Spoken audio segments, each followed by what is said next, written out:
In this quick tutorial video, we will show you the newly branded OpenBlue DataSource login for our customers.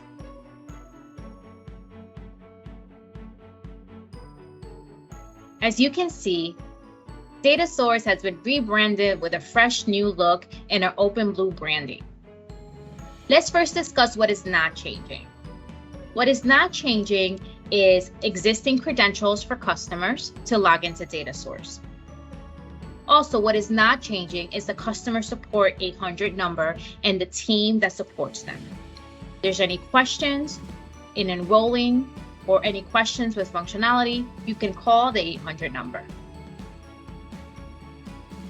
What is not changing is also how to register if you're a new customer for DataSource. So now let's discuss what is changing.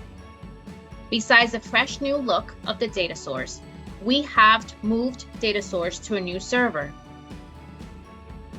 Instead of accessing DataSource through tycois.com, DataSource will now be accessible through datasource.johnsoncontrols.com. If a customer uses DataSource or attempts to reach DataSource via the Tyco page, there will be a redirection to the new at johnsoncontrols.com. There are two ways to be able to log into DataSource. The first is the traditional way using your existing credentials. All customers who are active users of DataSource will be able to use their existing credentials to log in.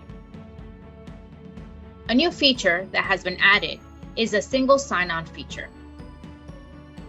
I will note that there is an enrollment step that must occur with the customers before this feature can be used.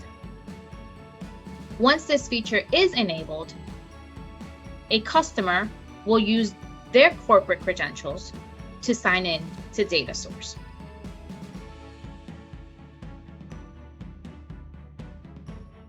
For the purpose of this presentation, we will demo a login with single sign-on using the Johnson Controls credentials. This page will look different for every customer as they will be branded by that company's logo. When you click on the single sign-on button, it will prompt you to put your username and your password.